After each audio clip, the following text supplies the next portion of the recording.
Okay, year 11. So in the lesson today, we are moving away from looking at tectonic hazards and towards looking at atmospheric hazards. So we're going to be looking at the global atmospheric circulation. So by the end of this lesson, we should be able to understand how air moves from equatorial regions to the poles, to be able to understand why air moves around the globe, and then to consider how this relates to the UK's unsettled and variable weather, so that we know that different regions around the world experience different weather and why does that happen. So make sure please that you have open the Word document that relates to this lesson or the PDF, and complete the activities as I'm completing the activities on this video. Okay then, so task 1, this map is showing us the world's climate zones, and we can see that there are a variety of different zones that all are there for a reason. So I'm going to just add to this map the equator. So this equator line falls within the tropical zones. Now these pink zones are tropical, which means they're very hot and very wet. And we've already looked at this in a little bit of detail when we did the living world last year, but we're going to come back to it. So some of the stuff you'll already be aware of. Now I'm going to add on the Tropic of Cancer, which is roughly here. And then the Tropic of Capricorn, which is roughly here. So we can see within the Tropic of Cancer and the Tropic of Capricorn, we have these moderate and subtropical climates. So mostly where we find our desert regions, because it's very hot and very dry. So for task 1, I would like you please to describe the location of the world's climate zones. So make reference to what I've just added on here. So we have the equator,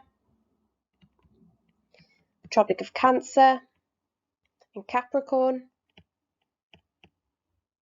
Make reference to the key, which is here, and also make reference to continents. You know, we talk about the poles, so these blue areas are the polar zones, which is fitting because this is where we find the North Pole. Okay, and similarly it would be the same for the South Pole, but I have cut out Antarctica, so that is why they are not there. So that is task 1. Task 2 then is where we get into the nitty-gritty bit of this lesson. So this lesson we're going to be looking at the global atmospheric circulation, and we need to know what this term means. So the global atmospheric circulation helps to explain and helps us to understand why we have different climate zones around the world and how the weather is different as a result. So the global atmospheric circulation drives the world's weather. And the global atmospheric circulation looks at different circulation cells, and there are 3 cells we need to be aware of. So the Hadley cells are the cells closest to the equator, so we find them within these bands here. So this is 0 to 30 degrees north of the equator and 0 to 30 degrees south of the equator. So they're the Hadley cells. Then we have the Ferrel cells, and the Ferrel cells we find between 30 and 60 degrees north of the equator and 30 and 60 degrees south of the equator. And then we have the polar cells, which are found 60 to 90 degrees north of the equator, which takes us to the poles, and 60 and 90 degrees south of the equator, which takes us to the poles. So it's really important that we know those 3 different cells. So what we're going to do for task 2 is that we're going to look at the global atmospheric circulation in a little bit more depth, and you are going to need to annotate your map that you have on the PDF, sorry, not your map, your diagram, using my teacher input. So you might want to pause the video as you complete your activities. So this should be similar to the one that you have on your PDF. So the first thing we need to be aware of is that what the term insulation means. So I'm just going to write it down because I think it's really important. So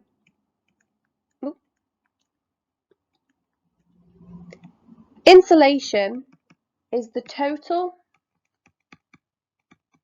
amount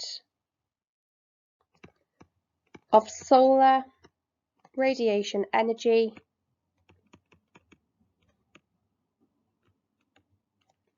received on a given surface during a certain time. So it's the amount of energy coming from the sun at a certain place at a certain time. So this is a key word that I would write down. So why is that important? Well, most insolation arrives between the tropics, and that is because that is where the sun's rays are most concentrated. So they're the most concentrated there, which means that's where the insolation is arriving. So we have the highest temperatures found along the equator and just north and south of the equator within the tropics. Now, if you think back to just the general water cycle, which you do in science and you did earlier on in geography, we can think about the fact that if the sun's rays are the most concentrated here and we have the most insolation occurring within these regions, then at the equator, we're going to have this hot air rising. Okay? So as it rises up into the atmosphere, these are called intertropical convergence zones. So they are called, I'm going to write this here, ITCZ. So they're intertropical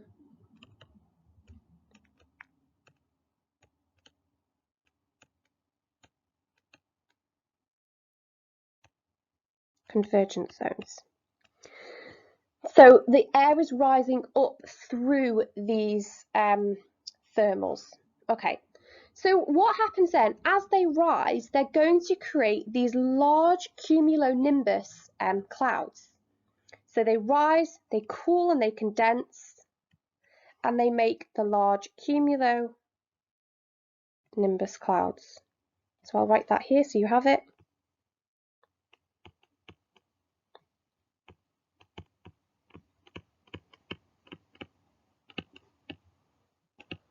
Which will bring rainfall. Okay, and this is an area of low pressure. So the air is rising, which means that we have low pressure. Okay, so then what happens next? Well, so this air is then forced north and south of the equator. So it's forced either north of the equator or south of the equator. And then as it moves north and south of the equator, this air starts to sink. And it sinks because this is an area of high pressure, So we have high pressure along the tropics of Cancer and the tropics of Capricorn. So as this air sinks, you will see that we are starting to form a cell. Now, as that air, so it's risen from the equator, it's then moved north and south of the equator and then started to sink because it becomes in an area of high pressure. It then goes back to the equator as a trade wind. So this air is then moved back to the equator. And the reason it moves back to the equator is because of trade winds. So let's write this down.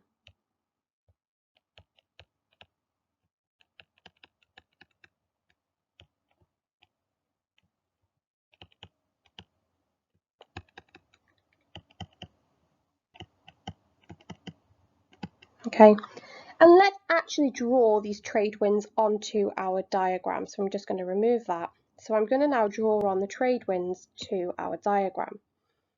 So you should be adding these to yours as well. So you might want to actually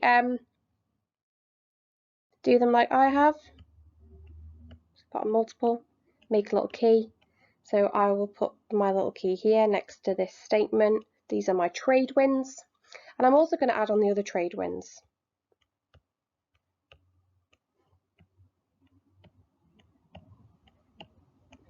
Okay, so we can see here now we have created two cells, and these cells are known as the Hadley cells.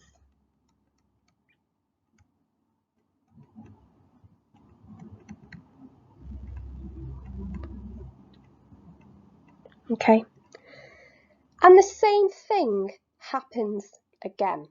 So 60 degrees south and 60 degrees north of the equator, we have another band of low pressure. Okay, so we have the air rising,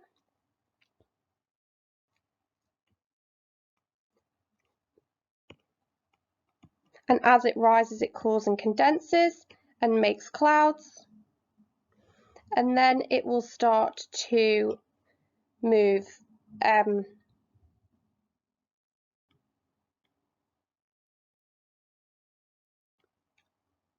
this direction, and the same thing will be happening up here. So if I do the same thing here, we've got this air rising, then it moves, and then it sinks. And remember, the reason that it sinks here is because this is a region of high pressure, so we're on the tropics again. And then because of the trade winds, this air is then moved back towards the region of low pressure. Okay, so we've made some more cells again, and these cells are called the feral cells.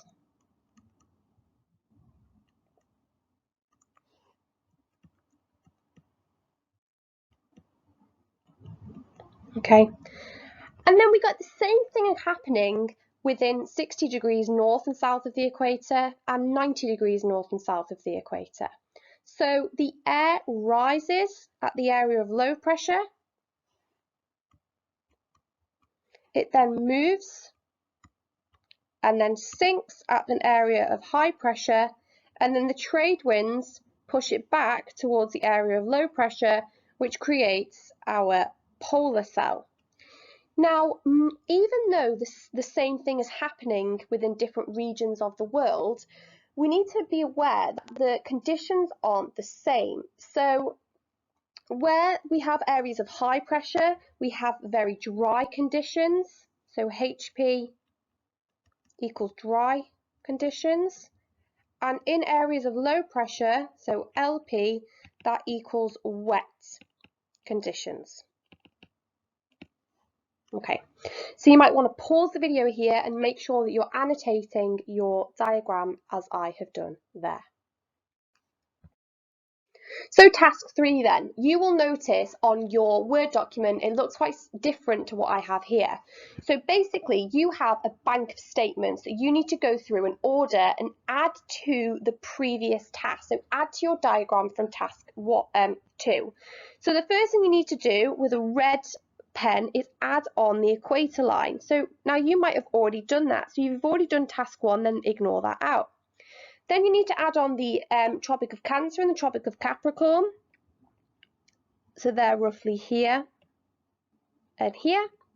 And then you need to go through and add on your cells. So you add on the red lines and the blue lines, like you can see on this image on the board. And then you need to add on the statements that we've got here. So the Hadley cell is warm, moist air rising at the equator. This air cools, condenses, and creates clouds, leading to rainfall. And then within the Hadley cells, winds are blown towards the equator. So that's because the trade winds are blowing towards the equator, which we can see here.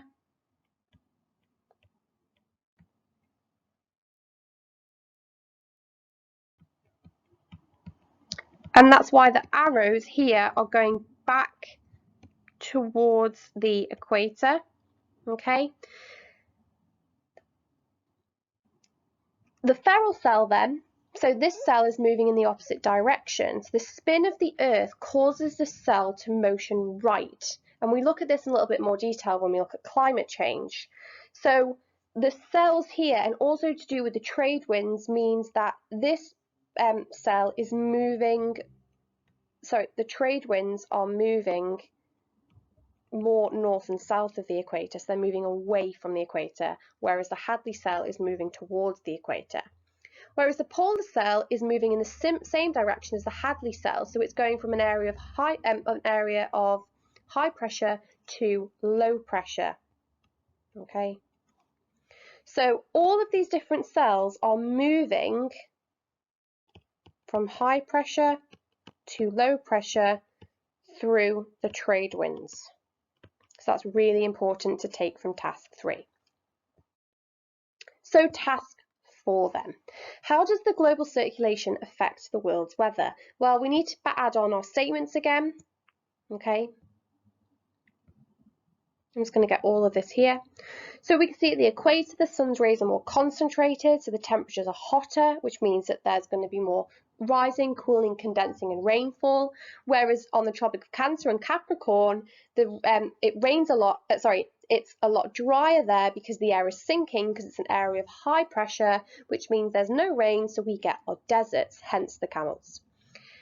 And then similarly, as we move further north and south of the Tropic of Cancer, we have got an area of high pressure again. So even though we have lots of rainfall happening in this region, and if you look here, we can see England. So we have high rainfall, but the temperatures are different. It's lower temps because we're further away from the equator, so the temperatures here are cooler. And that is why we have this mix-up of different biomes because of the global atmospheric circulation. Okay, so how is the weather different, depending on where you are in the world? Well, first of all, let's have a look. The UK, so if I circle the UK, we can see that it lies on this area of low pressure, which means that it's very cold, cloudy, and wet. Another area we're going to look at is northern Egypt, which is here, and you can see that that falls on the Tropic of Cancer line, which is an area of high pressure, which means that it's very hot and dry because it's in close proximity to the sun's rays. And then we're going to look at Brazil. So northern Brazil, we're talking about here, which is an area, so I'm actually going to change my colour, so we've got 3 different colours. This is an area of low pressure, which means it's very hot and humid because it's near the sun, so the sun's rays are more concentrated, but also because it's on an area of low pressure, so the air rises, cools, and condenses, so similar to the UK. Okay, so in the UK, we have this warm air from the south.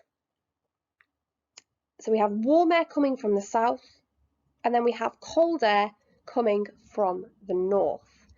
So as a result, we have that rising air and rising up. So it rises, it cools, it condenses, it makes clouds, and then it rains. So we have an area of low pressure over the UK. However, it's not always like that. So when I'm making this video, it's not any clouds in the sky, it's not very cold, and it's not very wet. And that is because we have this air coming from different regions. So winds that have travelled from the southwest, so if they've travelled over the Atlantic Ocean, they're going to bring moist air.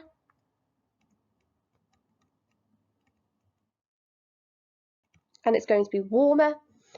Whereas if the air has travelled from the poles, then it's going to bring with it cold and dry air because it's coming from an area of high pressure. Okay, so that is why the UK experiences very different weather.